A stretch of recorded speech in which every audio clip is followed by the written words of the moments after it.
Diggle's Monster Farm, The Day the Gogglynipper Escaped. Illustrated by Mark Chambers and written by James McKnight. One day, Diggle was out on the hillside blowing his special whistle, rounding up all the Gogglynipers. His trusty dog Noober helped him bring in all the Gogglynipers, rounding them up one by one and herding them into their enclosure. These are the Gogglynipers. Diggle counted the Gogglynipers. 1, 2, 3, 4, 5, 6, 7, 8, 9. Only 9 Gogglynipers? Oh no, said Diggle. We're missing a Gogglynipper. How was Diggle going to tell Farmer McDougal that he had lost a Gogglynipper, the biggest, scariest monster on the farm? Diggle decided that he had to find the missing Gogglynipper before it got dark. He headed up into the trails in the hills with his trusty dog, Noober.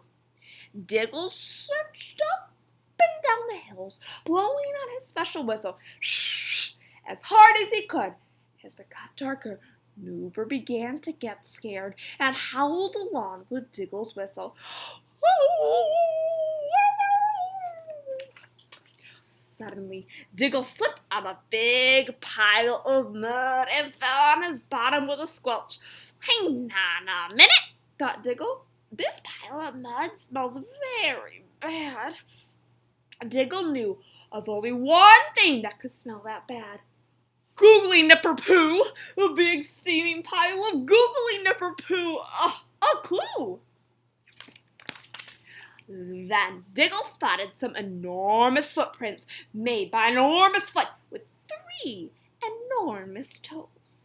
Diggle followed the footprints into a big cave. He edged slowly and carefully into the cave, as he knew that Gogglynipers are not only the biggest monsters, they're also the most dramatic.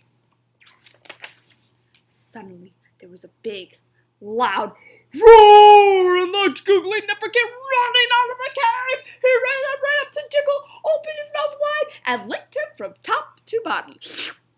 Oh, what Diggle didn't even know is that even the biggest monsters can be scared of the dark, so the Gogglynipper was very happy to see him. Diggle attached a lead to the Gogglynipper and began the journey back to the farm to put the monster to bed, and Diggle could hear all the other monsters snoring. Even though he was very far away over the hills, monsters, they snore very loud. When they were halfway home, the Gogglynipper started to act strange. He sniffed the air and got very excited. Then he started jumping up and down and began to pull on his lead. Diggle suddenly noticed a smell in the air. It was the smell of very smelly old socks. Gogglynipers love eating very smelly old socks. The Gogglynipper sped off in the direction that the smell was coming from.